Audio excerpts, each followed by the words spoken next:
오늘날 대다수 사람들이 운전은 필수로 합니다. 그래서 우리 고3 수험생들도 아마 시험 끝나고 나서 대입 전에 학원에 등록하고 운전면허도 따고 하는 것 같습니다. 이제 사람들은 자동차를 구입하고 운전을 할 수 있습니다.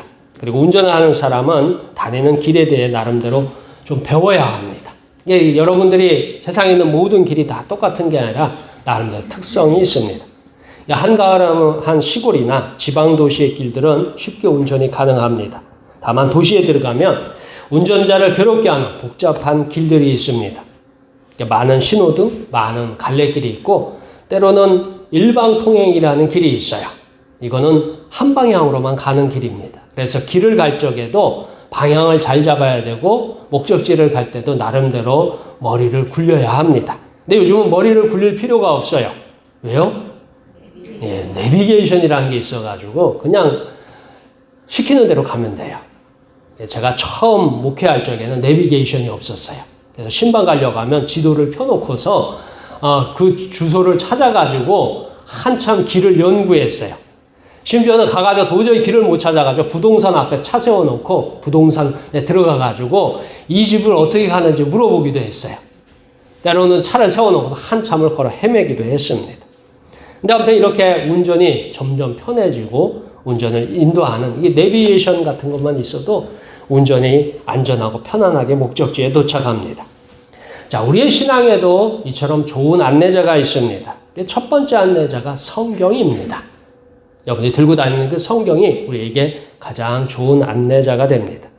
자, 성경이 안내하는 목적지가 어디냐 하는 거예요. 여러분들 성경을 열심히 보면 여러분들이 목적지가 있어야 되는데 그 성경이 안내하는 목적지 바로 하나님 아들 예수 그리스도입니다. 우리는 예수님께 안내를 받고 예수님을 믿을 것인가 또는 믿지 아니할 것인가 결정할 것입니다. 이렇게 예수님을 믿는 일을 영접하는 일이라고 하고요. 이렇게 영접하는 자가 하나님의 자녀가 됩니다. 그래서 하나님의 자녀가 되면 여러분에게 많은 하나님께 소유하고 계신 많은 것들이 여러분에게 약속되어 있습니다. 자, 우리는 앞서서 예수님께로 많은 사람을 인도한 또 다른 훌륭한 안내자를 소개받습니다. 바로 세례 요한입니다. 우리도 말씀을 통해서 사람을 예수님께로 인도하는 안내자가 되기를 축원합니다. 오늘 우리가 읽는 마가복음은 복음에 대해서 가장 단순하고 분명하게 말합니다. 복음을 가장 간단하게 소개한다면 마가복음처럼 말하면 됩니다. 우리 다 함께 1절 말씀 읽겠습니다. 하나님의 아들 예수 그리스도의 복음의 시작이라. 아멘. 전 세계에 흩어진 하나님의 교회가 공통으로 고백하는 신앙이 있습니다. 흔히들 사도신조 또는 사도신경이라고 고백하는 내용을 예배 때마다 암송하고 있습니다. 오늘 우리도 예배 전에 이 사도신경을 암송을 했어요. 성경이 전하는 내용은 결국 하나님의 아들 예수 그리스도에 대한 소식입니다. 우리가 말하고 전하는 복음은 예수 그리스도입니다. 여기서부터 시작을 합니다. 처음 복음이 세상에 전해질 때 사람들은 이 복음을 어떻게 전할까? 예수님을 어떻게 가르칠까? 예수님을 사람들에게 어떻게 소개할까로 굉장히 고민을 많이 했어요. 그래서 오늘날은 이 예수님에 대한 상징으로 십자가를 사용합니다. 우리 목포 서부교회에도 십자가 탑이 있죠. 그래서 한국에는 이렇게 십자가 탑이 곳곳에다 다 세워놨어요. 그래서 십자가를 보면 우리는 누구를 생각해요? 예수님을 생각하죠. 그런데 오래전에 이 박해받던 로마 시대에는 이 십자가를 사용하지 않고 물고기를 사용했습니다. 뭘 사용했다고요? 물고기를 사용했어요. 헬라어로 물고기를 익투스라고 하는데 이 익투스란 말에 글자를 따서 사람들끼리 특별히 믿는 사람들끼리 암호처럼 썼어요.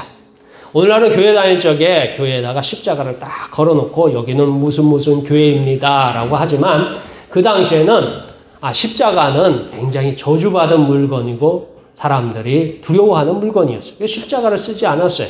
그래서 그 당시에는 어떻게 했느냐. 예수 믿는 사람들끼리 이 물고기를 마크로 삼아서 물고기를 가지고 야 나는 예수를 믿어 하면서 물고기를 이렇게 보여주거나 물고기 그림을 그렸어요. 왜냐하면 이 익투스라는 말을 풀어서 썼을 적에 첫 번째는 예수스. 이렇게 불렀어요. 예수라는 뜻이에요. 그 다음에 크리스토스, 그래서 그리스도, 그 다음에 테오스, 하나님이고요. 휘오스, 아들이고, 소테리아스, 이렇게 불렀어요. 그래서 구세주라는 거예요. 그래서 이 물고기를 뜻하면 말은 안 해도 이 예수 믿는 사람들끼리 뭐라고 했냐면 예수 그리스도는 하나님의 아들이시며 구원자십니다. 라는 고백을 이 물고기 그림으로 대신했어요. 왜냐하면 그 당시에는 예수 믿는다고 하면 잡아갔어요.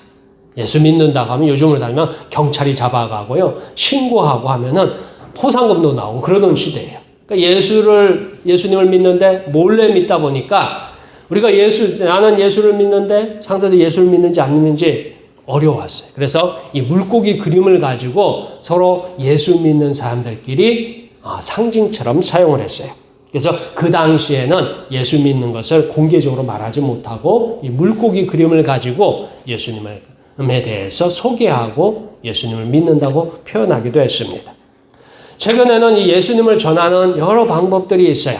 현대에 들어서 그 많은 방법들이 있는데 가장 유명한 방법 중에 하나가 사형리라는 것도 있고요. 고구마 전도법이라는 것도 있고 1:1 전도도 있고요. 관계 전도 등의 많은 방법이 개발되고 소개되고 있습니다. 근데 이렇게 많은 십자가, 물고기, 여러 가지 전도 방법 이런 것들이 원하는 최종 목적지는 뭐냐? 바로 하나님의 아들이신 예수 그리스도를 전하는 일입니다. 예전에 기차 여행을 갔었던 때 일입니다. 아마 당시가 4월 초파일쯤 되었던 것 같습니다. 그때 우연히 같이 앉았던 분들이 절에 다녀오는 불자들이었습니다. 그분들이 한참 얘기하는 것을 같은 자리에 앉아가지고 듣게 되었어요. 그래서 그분들 하는 얘기가 얼마짜리 연을 달았다는 이야기부터 하더라고요. 그리고 스님의 모습이 인자하다는 이야기부터 해서 어떤 스님이 잘생겼대요. 그리고 그들이 가장 자랑했던 이야기는 그 절에서 먹는 산채나물 비빔밥이 그렇게 맛있었다는 것입니다. 이게 된장과 고추장을 직접 담아서 맛이 있었다고 합니다. 세 명의 불자에서 들었던 내용은 불교가 전하는 진리가 아니에요. 그저 주변 이야기였습니다. 목사가 된 이후에 가끔씩 4월 초파일이 되면 그때 일이 생각납니다. 혹시 우리도 진짜 중요한 하나님의 아들 예수 그리스도는 빼놓고 주변 이야기만을 전하는 것은 아닌가 하는 걱정합니다. 우리가 전하는 복음의 핵심은 하나님의 아들 예수 그리스도입니다. 꼭 기억하고 전하기를 축원합니다. 자, 우리가 전하는 복음은 성경 말씀을 근거로 합니다. 오늘 성경에서 복음을 증언하는 사람 바로 세례 요한입니다. 그 요한조차도 성경 말씀을 근거로 했고요. 요한이 전하는 그 예수님도 성경 말씀을 근거로 하고 있습니다. 우리 다 함께 2절과 4절의 말씀을 읽겠습니다. 선지자 이사야의 글에 내가 내 사자를 내 앞에 보내노니 그가 내 길을 준비하리라. 광야에 외치는 자의 소리가 있어 이르되 너희는 주의 길을 준비하라. 그의 오실 길을 곧게 하라. 기록된 것과 같이 세례 요한이 광야에 이르러 죄사함을 받게 하는 회개의 세례를 전파하니. 아멘. 오늘 성경에서 세례 요한이 한 일은 예수님을 증거하는 일, 예수님을 알리는 일을 합니다. 오늘 우리가 만난 세례 요한조차도 오래전에 성경에 예언되었던 인물입니다. 세례 요한의 주장이 그때 만들어진 내용이 아니라 성경에 약속했던 내용이다라는 뜻입니다. 그래서 구약 성경 말라기 3장 1절 말씀과 이사야 40장 3절 말씀을 비교하니까 세례 요한의 모습이 그 말씀과 같다라는 사실입니다. 복음은 바로 오래전부터 이스라엘 민족에게 전해져 온 약속이 완성되었습니다. 그렇게 우리는 성경을 구약 성경, 신약 성경으로 부릅니다. 오늘날 우리가 있는 이 마가복음은요, 초대교회의 마가 요한의 기록으로 전해졌습니다. 성경에 보면 오순절날 예루살렘에 모였던 사람들이 한 다락방에 모여요. 그 다락방에서 120명이 모여가지고 기도를 합니다. 근데 그 다락방 주인이 누구냐면 마가 요한이에요. 오늘 성경에 나온 우리가 있는 마가복음의 저자가 그 예루살렘 교회, 그 다락방 있는 그 집의 주인이었어요. 또 사도행전에서는 바울의 1차 전도 여행에 동행했던 요한으로 바울 노년에는 바울의 중요한 인물이기도 합니다. 성경은 이 마가 요한을 베드로의 제자로 베드로의 영적인 아들이라 부릅니다. 베드로전서 5장 13절에서 이렇게 이야기합니다. 택하심을 함께 받은 바벨론에 있는 교회가 너희에게 문안하고 내 아들 마가도 그리하느니라 라고 전합니다. 그러니까 이 마가라는 사람이 굉장히 중요한 사람이었어요. 그러니까 예수님께서 유월절 잔치를 했던 집이 이 마가의 집이었어요. 그리고 오순절날 성령이 임했던 곳도 이 마가의 집이에요. 나중에는 예루살렘 교회가 되었던 그곳도 마가의 집을 예루살렘 교회로 삼았어요. 그러니까 이 마가 요한은 예수님이 살아 계실 때부터 예수님을 만났고 예수님을 알고 있고 예수님에 대해서 어떻게 해요? 나름대로 여러 가지 이야기를 듣고 직접 대화를 했고 또 예수님의 복음을 전하기 위해서 노력했던 사람입니다. 그리고 사도에는 들지 못하지만 또한 이 초대교회 많은 교회를 개척하고 그 교회를 이끌어갔던 지도자 중에 한 사람입니다. 때문에 이 복음이 예수님에 대한 이야기가 어떤 사람이 만들었다는 것보다는 분명히 예수님에 대해서 보고 듣고 기록했던 이 사실에 근거합니다. 특별히 신약성경에서 사도들이 예수님께서 하나님의 아들이심을 증언하는 방법은 구약성경을 소개합니다. 자, 구약성경. 우리는 구약성경을 읽죠. 그 당시 유대인들은 그냥 성경이라고 했어요. 성경이 뭐냐? 선지자들이 뭐예요? 지금까지 약속해 놓은 것이에요. 오래전 조상들을 만났던 하나님께서 약속했어요. 내가 이후에 모세에게는 너와 같은 선지자를 일으키리라 하면서 신명기에 말씀하고 있어요.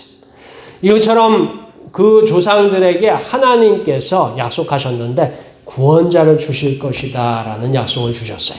근데 그 약속대로 뭐예요? 오신 분이 오늘 성경에 나온 예수님입니다. 우리도 예수님을 전해야 하고 예수님에 대해서 좀 설명을 할 수 있어야 돼요. 그러다 보면 이 예수님을 전하고 예수님을 설명하다 보면 세상 사람들이 그런 말을 많이 해요.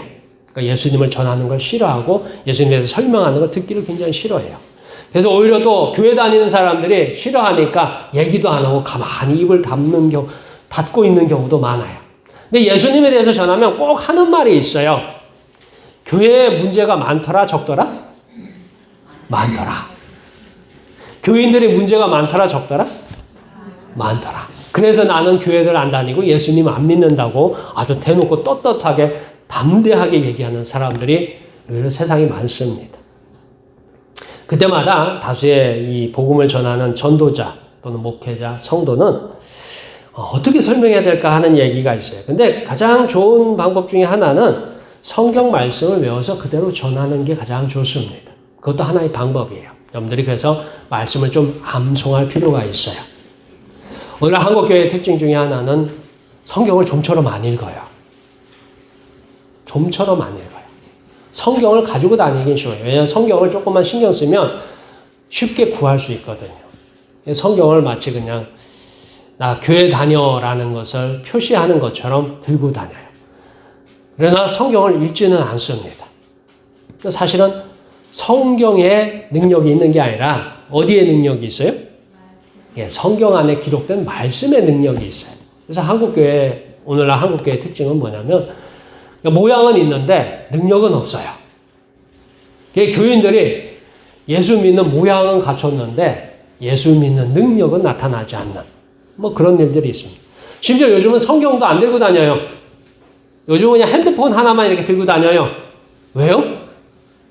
핸드폰에 그냥 다 나오거든요. 심지어 교회 와서 성경책도 안 읽어요. 예배 시간이 되면 성경책을 안 읽어요. 안 읽는 이유가 있어요. 왜 안 읽어요? 이게 다 쏘아줘요. 그러니까 아예 성경책을 들고 올 필요가 없어. 찬송가도 들고 올 필요가 없어. 그냥 나는 교회 가면 다 쏘아주고 다 뭐예요? 그냥 눈만 들고 읽으면 되니까. 근데 성경은 읽어야 돼요. 그리고 성경을 외울 필요도 있어요. 왜냐하면 성경 말씀에 힘이 있기 때문입니다. 그래서 때로는 이 성경 말씀을 외워서 전하는 것도 큰 능력입니다. 자, 이 예수님에 대해서 전하면 세상 사람들이 다 비판하고 비난하고 하는 것 중에 하나가 첫 번째 교회를 비판하거나 비난해요. 뭐 교회 중에 문제 많은 교회 많죠. 두 번째는 목사를 비판하거나 비난해요. 왜 목사 중에 문제 많은 목사도 있고 문제 많은 목사, 비난받을 만한 목사들도 있습니다. 또 교인들도 그래요. 비난의 대상이 되고 비판의 대상이 됩니다. 그래서 조금 똑똑한 친구들이 대뜸 한다는 얘기가 나는 무슨 교회 요즘 하는 거 보면 영 마음에 안 들어. 뭐 요즘 뉴스에 나온 어떤 목사 보면 그게 목사야. 아, 나 예전에 교회 다녔는데 그 교회 장로님이, 권사님이, 집사님이 그렇게 못됐어. 그래서 나는 어떻게 해요? 예수를 안 믿고 교회를 안 다닌다고 아주 자랑스럽게 얘기해요. 사실 예수 안 믿고 교회 안 다닌다는 얘기는 뭐예요? 나는 어디 가겠습니다 하는 얘기가 똑같아요? 예, 나는 지옥 가겠습니다 하는 똑같은 얘기예요. 근데 그 결과는 모르고 그렇게 크게 아주 당당하게 주장을 합니다. 그래서 우리가 기억할 것이 있어요. 우리는 잘못을 인정하면 됩니다. 회개의 방법이 뭐예요? 제일 첫 번째가 뭐예요? 내 죄를 인정하면 돼요. 자꾸 덮으려고 하지 마세요. 그게 우리 진실한 모습이에요. 내가 허물이 많고 연약하고 부족한 것 누가 얘기하면 예, 맞습니다. 나는 허물이 많고 부족하고 이런저런 약점이 많습니다. 라고 인정하면 돼요. 우리 주님께서 우리에게 회개하라 천국이 가까이 왔다 하셨어요. 예, 우리 죄를 인정하는 게 첫 번째 일이에요. 우리가 복음을 전할 적에 우리의 죄를, 우리의 약점을, 우리의 연약함을 가지고 얘기한다면 인정하면 됩니다. 예, 물론 교회가, 목사가, 그리고 교인들이 잘못을 했지요. 교회는 천사가 모이는 곳이 아닙니다. 여러분들 혹시 옆에 한번 잠깐 보세요. 옆에 한번 이렇게 보세요. 혹시 날개 달리신 분 계셔요? 내 눈에는 남들이 안 보이는데 날개가 달려있는 것 같아 하는 분 계셔요? 아닙니다. 우리는 천사가 아니에요. 우리는 그냥 죄인인데 예수님께서 뭐라고 하셨냐면 그래 너 죄인이지만 죄 없다고 내가 인정해 줄게. 이거예요. 그래서 여기 와서 앉아 있는 거예요. 여러분들이 의인이어서 여러분들이 착해서 여러분들이 세상 중에서 뭐냐면 뭐 특별한 능력이 있어서 여기 앉는 게 아니에요. 그냥 죄인이지만 불러주신 것 뿐이에요. 성경에도 주님께서요 이렇게 말씀하셨어요. 내가 의인을 부르러 온 것이 아니요 죄인을 불러서 회개시키러 왔노라. 누가복음 5장 32절 말씀하고 있습니다. 저기 다시 말해서 여러분들은 다 죄인이에요. 죄인들끼리 모였으니까 문제가 있어요 없어요? 네, 문제가 있어요. 그 죄인들이 모여있는 장소예요. 여러분들이 여기 모인 이유는 여러분들이 죄인이기 때문에 모인 거지 여러분들이 의인이기 때문에 모인 게 아니에요. 여기 예수님도 누구를 부르러 왔다고요? 죄인을 불러서 회개시키러 왔다 했어요. 그래서 인정하면 됩니다. 예, 잘못했습니다. 예, 잘못이 있어요. 그러나 교인은 천사의 모임이 아닙니다. 우리는 뭐예요? 죄인들의 모임이기 때문에 교회도 잘못이 있고 목사도 잘못할 수 있고 교인도 잘못할 수 있어요. 그렇기 때문에 잘못하는 일이 있습니다. 라고 인정하면 됩니다. 그래서 이 복음을 전할 적에 여러분들이 말씀을 가지고 전하는 것, 그것도 하나의 방법이에요. 왜냐하면 성경 말씀에 권위와 권능이 있습니다. 여러분들이 안 읽는 그 말씀 안에 능력이 있어요. 그 말씀 안에 힘이 있어요. 그 말씀 안에 지혜가 있습니다. 그래서 자꾸 여러분한테 말씀을 읽으라고 하는 이유 중에 하나입니다. 히브리서 4장 12절 말씀에 하나님의 말씀은 살아있고 활력이 있어 좌우에 날선 어떤 검보다 예리하여 혼과 영과 및 관절과 골수를 찔러 쪼개기까지 하면 또 마음의 생각과 뜻을 판단하나니 했습니다. 그래서 하나님의 말씀을 들으면 어떤 순간에 마음이 변해요. 여러분이 이해하지 못하지만 하나님의 말씀을 듣는 순간에 마음이 변하는 사람들이 있어요. 지금까지 내가 살았던 삶을 하나님 말씀을 듣는 순간 마음이 바뀌는 경우가 있어요. 두 번째는 하나님의 말씀이 뭐냐면 관절과 골수를 찔러 쪼개기까지 한다 했어요. 세상에는 직업이 있는데 관절과 골수를 찔러 쪼개는 사람이 있어요. 누가 관절과 골수를 찔러 쪼개요? 병원 가면 의사가 병을 고치겠다고 어떻게 해요? 관절과 뼈조차도 뭐예요? 가르고 쪼개요. 뭘 하기 위해서요? 고치기 위해서. 근데 하나님의 말씀도 관절과 골수를 찔러 쪼개기까지 한다 했어요. 그러니까 하나님의 말씀이 관절과 골수를 찔러 쪼개면 뭐 하자는 거예요? 예, 여러분들은 하나님 말씀으로 그냥 다 죽이려고요? 아니요. 하나님의 말씀이 의사가 하는 역할과 같은 일을 할 때도 있어요. 그런 분이 흔히 기적이라고 하는데 그런 일들이 교회에 있습니다. 하나님의 말씀이 여러분의 관절과 골수도 찔러 쪼갤 수 있음을 믿으시길 축원합니다. 그래서 우리가 복음을 전하는 방법 중에 하나가 말씀을 암송하고 말씀을 전하는 것도 굉장히 좋아요. 여러분들이 말씀을 읽다 은혜 받으면 그 말씀을 내가 이런 말씀을 읽다가 이런 은혜를 받았다, 이런 기적을 체험했다 하고 전해도 좋습니다. 그리고 우리 목포서북에는 지난 1년 동안 기도 수첩을 사용했어요. 그래서 어떤 분은 응답받은 게 없고 어떤 분들은 응답을 많이 받았어요. 각자마다 기도 수첩에 응답받은 기록들을 쭉 하고 있습니다. 그 응답받은 경험을 통해서 하나님은 살아계십니다. 예수님의 이름으로 기도할 때 예수님이 분명히 응답하심을 확인했습니다. 그것을 그대로 전하면 됩니다. 이처럼 응답받는 예수님의 증거가 세상의 어떤 비판, 비난 또는 비평, 조롱보다도 더 강력합니다. 여러분들은 그 응답받은 것을 보시면서 하나님이 진짜 계시구나. 하나님이 내 기도에 응답하시구나. 하나님이 나를 사랑하시는구나.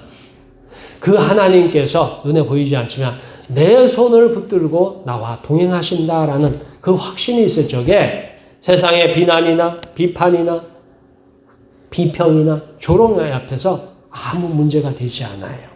우리 모두 예수님 전하기를 축원합니다. 우리가 주의할 일은 복음은 오직 예수님을 자랑하는 일입니다. 뭐 하는 일이라고요? 예수님을 자랑하면 돼요. 우리 다 함께 5절부터 8절까지의 말씀 읽겠습니다. 온 유대 지방과 예루살렘 사람이 다 나아가 자기 죄를 자복하고 요단강에서 그에게 세례를 받더라. 요한은 낙탈털 옷을 입고 허리에 가죽띠를 띠고 메뚜기와 석청을 먹더라.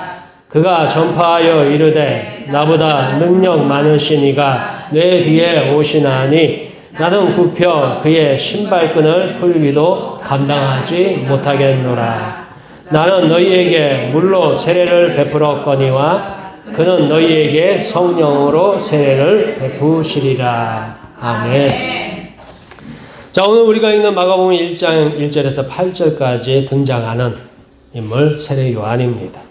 세례 요한은 나름대로 오늘 성경에서 그 요한이 어떤 사람이냐를 설명을 해요. 그 당시 이스라엘에서 굉장히 유명한 사람이었어요. 인기인이었어요. 그래서 세례 요한을 모르면, 당시 사람들이 세례 요한을 모르면 뭐예요? 간첩이었어요. 간첩. 그만큼 세례 요한은 알려진 사람이고 유명한 사람이에요. 자, 이 세례 요한이 한 일은 이 성경을 배경으로 설명하고 그에 대한 또 다른 모습을 설명을 합니다. 그래서 세례 요한이 조금 특별한 모습을 가지고 있었어요. 우선은 낙타털 옷을 입고 있습니다. 현재 우리나라는 지금 겨울이죠. 그래서 이제 옷장 안에 넣어둔 어떤 옷을 다 꺼내 입어요? 겨울 옷을 꺼내 입잖아요. 그 중에 털로 된 코트도 있죠. 그래서 비싼 밍크 코트, 뭐 그런 것도 있어요. 추운 겨울에 넣어두었던 털옷을 꺼내서 입기 안성맞춤입니다.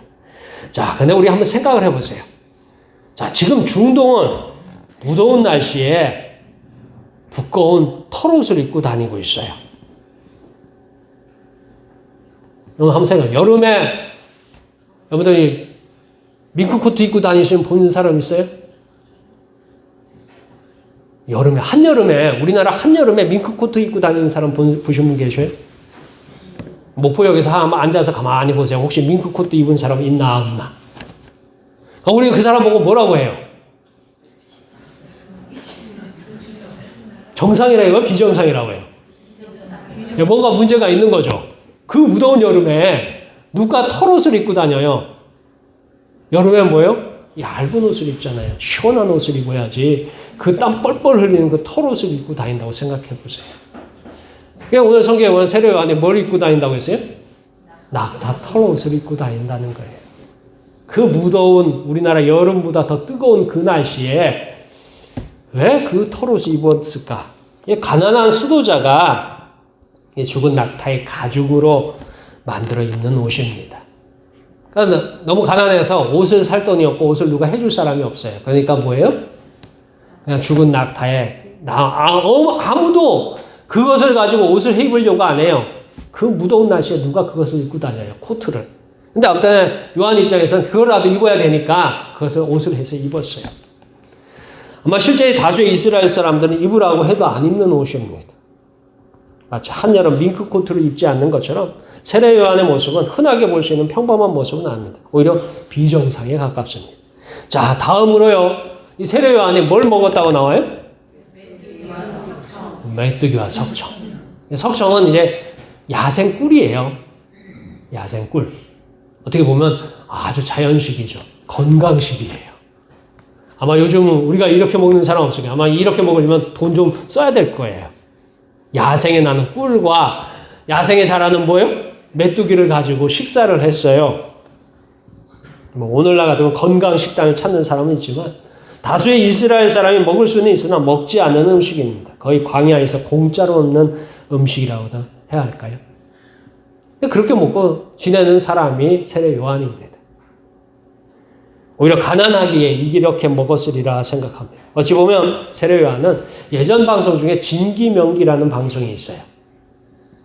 거기 나오는 아주 이상한 기인쯤 되는 것 같습니다. 근데 세례 요한이 하나님의 복음, 천국이 가까이 왔다. 회개하라, 천국이 가까이 왔다고 전해지자 아주 많은 사람들이 요한을 보려고 만나려고 세례를 받으러 요단강을 찾습니다. 그의 외모는 이상해요. 그가 하는 모습은 뭐예요? 정상이 아니에요. 근데 그가 뭐라고 했어요? 회개하라, 천국이 가까이 왔다. 원래 이상한 사람이 하는 말은 어떤 말이에요? 예, 이상한 사람이 하는 말이 이상한 말이에요. 그래서 사람들이 관심을 가져야 안 가져요? 오히려 관심을 안 가져야 되는데 웬일인지 모르게 이스라엘 사람들이 몽땅 다 세례 요한을 보려고 그 요단강으로 막 몰려드는 거예요. 전국 사방에서 이 세례 요한의 소문을 듣고서 자, 가자 요단강으로 하면서 줄줄이 막 나와서 듣고 있습니다. 400년 만에 들려온 선지자의 음성입니다. 하나님의 음성을 듣고자 나왔습니다. 전설처럼 전해지던 과거의 조상들이 들었던 그 선지자의 음성을 듣게 됩니다. 그렇게 아주 많은 사람들이 요한을 찾아서 모여듭니다. 그때 세례 요한이 중요한 이야기를 합니다. 가장 중요한 이야기를 하는데 바로 예수님을 자랑하기 시작합니다. 세례 요한은 물로 세례를 베풀지만 내 뒤에 오시는 분은 성령으로 세례를 베푸시는 분이십니다. 라고 해요. 자기는 물로 세례를 베풀어요. 그렇지만 내 뒤에 오시는 분은 뭘로 세례를 베푼다고요? 성령으로 세례를 베푼다는 거예요. 세례 요한의 한 일은 예수님을 예비하는 일입니다. 일도 사실 굉장한 영광입니다. 오늘 성경에 보면 온 유대 지방과 예루살렘 사람이 다 나와라고 기록하고 있습니다. 이스라엘의 400년 만에 들려온 선지자의 음성은 많은 사람들의 관심과 기대를 한 몸에 받았습니다. 이렇게 많은 사람이 찾아오는 세례 요한은 어떻게 보면 성공한 사람이에요. 인기인이에요. 어떤 사람이 얘기한다고 해가지고 많은 사람이 모여들면 요즘은 사람들이 많이 모이고 많은 사람이 몇 명 그 사람 보고 다 모으면 국회로 가라고 해요. 정치를 하라고 해요. 왜요? 사람들의 인기가 있으니까. 근데 세례 요한이 어떻게 보면 회개하라 천국이 가까이 왔던 그 말씀을 전할 적에 이스라엘 사람들이 다 그 음성을 듣기 위해서 세례 요한을 만나기 위해서 찾아왔어요. 세례 요한의 인생에 성공한 인생이죠. 사람들이 요한을 주목하여서 봅니다. 그런데 요한은 하는 얘기가 나보다도 내 뒤에 오시는 더 큰 분이 계십니다. 라고 해요. 자기는 얼마나 작냐면 그 뒤에 오시는 분의 신발끈을 묶기에도 부족합니다. 라고 얘기해요. 이 얘기는 뭐냐면 이스라엘에 종이 있었어요. 노예가 있었어요. 이 시절에. 노예가 있었는데 노예에도 등급이 있어요. 그러니까 다 같은 노예가 아니에요. 노예 중에 최고의 노예는 뭐냐면 집안을 관리하는 사람이에요. 이거 쭉쭉쭉쭉 내려가가지고 제일 밑바닥에 노예 중에 가장 천한 일을 하는 사람이 뭘 하는 사람이냐면 신발끈을 묶고 푸는 일이에요. 왜냐면 이 중동 지역은 왜냐면 돌아다니면 발에서 땀이 나고 흙과 먼지가 발에 많이 쌓이겠죠. 그래서 이 신발을 우리가 생각하는 요즘 신발이 아니라 이렇게 샌들처럼 묶었다 풀었다 하는 신발이에요. 그러니까 그 신발에서 사방을 돌아다니다 들어오면 발에서 냄새가 나겠어요? 안 나겠어요? 나죠. 근데 그 신발끈을 풀어주는 사람, 또 신발끈을 묶는 사람, 그 사람이 종들 중에 최하층의 종이에요. 근데 요한이 스스로 하는 말이 나는 내 뒤에 오시는 분의 그 신발끈을 묶는 조차도 감당할 수 없을 만큼 크신 분이 내 뒤에 오신다라고 자랑합니다. 저는 목회의 과정에서 많은 문제를 가지고 있는 분들을 만날 때가 있습니다. 그 문제 중에 굉장히 여러 가지 문제가 있어요. 제가 가장 기억에 나는 분은 집에서 쫓겨났다고 저 찾아오신 분이 계셨어요. 나이가 한 70 되셨던 남자분이 집에서 쫓겨났다고 찾아온 분도 계시고, 또 어떤 분은 나이가 한 30 된 아들이 집을 나갔대요. 집을 나갔는데 8개월째 전화 한 통이 없대요. 그러니까 아들이 가출했대요. 근데 나이가 30이 넘으니까 가출을 해도 경찰서에 가서 신고를 하나 찾아갔더니 경찰서에서 신고 받아요, 안 받아요? 안 받아요. 성인은 가출을 해도 가출 신고를 못 해요.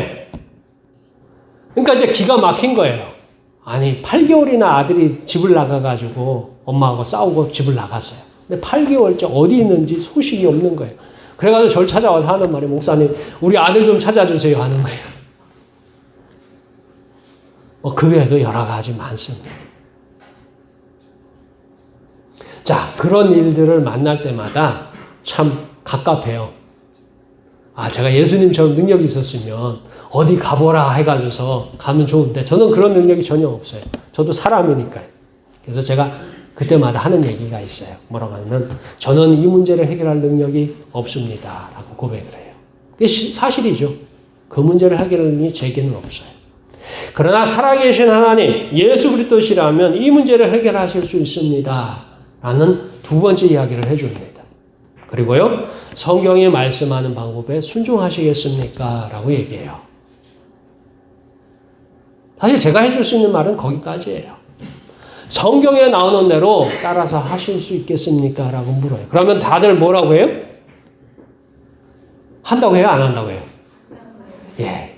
사방에 알아보고 맨 마지막에 찾아온 게 목사님이에요. 그러니까 목사님이 성경 말씀대로 해보시겠습니까? 하면 한다고 해요. 근데 하다 보면 중간에 싫다고 안 하던 분도 있고, 왠지 사기당한 느낌에서 그냥 떠나시는 분들도 있고, 뭐 그런 경우가 의외로 많이 있습니다. 근데 끝까지 해보시는 분들이 계셔요. 어떤 경우에는 새벽 예배 나오시고 예배 꼭 참석하시라고 하면 그렇게 예배를 꾸준히 참석을 하세요. 근데 나중에 이제 한 몇 개월 이렇게 해보다 보면 오히려 제가 걱정이 돼요. 누가 하신다고 하셨어요? 하나님이 하신다고 했는데 문제가 해결이 안 되고 있는 거예요. 제가 큰 소리 빵빵 쳤잖아요. 누가 해결하실 수 있다고요? 하나님이 해결하실 수 있다 했는데 해결이 안 되고 있으면 제가 새벽마다 속이 타요. 하나님 좀 해결해 주세요. 언제까지 제가 해결한다고 했는데 하나님이 해결 안 해주시면 제가 뭐예요? 목사가 거짓말한 것 같고 목사가 뻥친 것 같으니까 하나님 빨리 해결해 주세요. 제가 막 애를 타가지고 막 기도를 하고 그랬던 경험이 많이 있습니다. 근데 나중에 보면 하나님이 해결을 하세요. 세례요한도 능력이 없다고 한 것처럼 전도하는 우리도 능력이 없습니다. 복음을 전하는 여러분들도 능력이 없는 건 똑같아요. 목사님 제가 능력이 없는 것처럼 여러분들도 능력이 없는 건 똑같습니다. 분명한 것은 예수 그리스도께 능력이 있습니다. 오늘 우리가 전할 내용은 여전히 예수님을 자랑하는 일입니다. 예수님께서 무엇을 하셨는지 자랑하면 됩니다. 성경에서 우리의 죄를 용서하시고 구원하셨습니다. 그래서 예수님을 믿으면 구원을 얻습니다. 이게 전통적인 교회가 전하는 방법이에요. 자, 예수님 믿으면 구원을 얻습니다. 예수님을 믿으세요. 여기까지 여러분들도 많이 들었을 거예요. 근데 우리가 전할 이야기가 또 있어요. 우리가 전할 이야기 뭐냐? 예수님께서 우리의 기도에 어떻게 응답하셨는가? 여러분들 기도 수첩을 제가 나눠드렸죠? 아니 나중에 전도를 하려면 뭔가 증거가 있어야 되잖아요. 예수님께서 이렇게 기도에 응답하셨다라는 증거를 내놔야 될 거 아니에요. 우리 권사님들 그냥 그동안 기도 응답 많이 받았으니까 나는 그런 거 안 써도 응답받는다는 이런 배짱 가지고 지금 안 하시는데 쓰세요. 자기 가족이 다 교회 다니신 분은 안 써도 돼. 자기 가족 중에 교회 안 다니는 사람이 있으면 쓰세요. 하다못해 한 개라도 응답을 좀 받으세요. 그래서 그 응답받은 걸 딱 기록을 하세요. 그래가지고 그 안 다니는 자녀들 앉혀놓고서 봐라 내가 이렇게 기도해서 하나님이 이렇게 언제 응답하셨다라고 얘기는 하실 수 있어야 돼요. 현대인들의 특징이 뭐냐면 눈으로 보지 않으면 도무지 믿지 않으려고 해요. 자기가 이렇게 직접 체험을 안 하면 다 사기인 줄 알아요. 다 거짓말인 줄 알아요. 다 뻥인 줄 알아요. 그래서 목사 말도 안 믿으려고 해요. 기도를 수첩을 해가지고 응답받는 걸 딱 기록을 하세요. 그래가지고 여러분의 자녀들한테 눈앞에 딱 보여주세요. 하나님이 이렇게 살아계시고 하나님이 이렇게 응답하시고 하나님이 성경의 말씀처럼 응답하시고 우리를 사랑하신다는 거. 너도 이제 교회를 다녀야 되고 너도 기도해야 된다는 걸 강력하게 주장을 하셔야 돼요. 그리고 예수님 알고 싶다면 기도의 응답을 받고 싶다면 교회에 함께 나가자라고 그렇게 얘기를 하셔야 돼요. 구약성경에서는 너희는 내 자녀에게 부지런히 가르치라 했어요. 뭐를요? 하나님께서 우리를 사랑하시고 우리 기도에 응답하시고 우리가 동행하신다는 것을 부지런히 가르치라고 했어요. 그것이 우리가 전할 복음입니다. 마가복음 곳곳에 예수님의 능력을 전하고 있습니다. 예수님을 찾아온 사람에게 예수님의 놀라운 일을 하셨습니다. 우리가 기도로 예수님을 찾으면 우리가 하나님을 찾으면 하나님이 우리에게 놀라운 일을 하실 것입니다. 오늘도 예수님을 찾는 모든 사람에게 놀라운 일을 하실 수 있는 그분이 우리가 믿는 예수님이에요. 그분이 우리가 믿는 하나님의 아들 예수 그리스도십니다. 이를 위해서 우리가 구원을 받았고요. 이를 위해서 부름을 받았습니다. 우리 모두 여러분들 기도응답 받으시고 그 기도응답 받은 것을 가지고 예수님을 전하는 모두가 되기를 축원합니다. 기도하시겠습니다.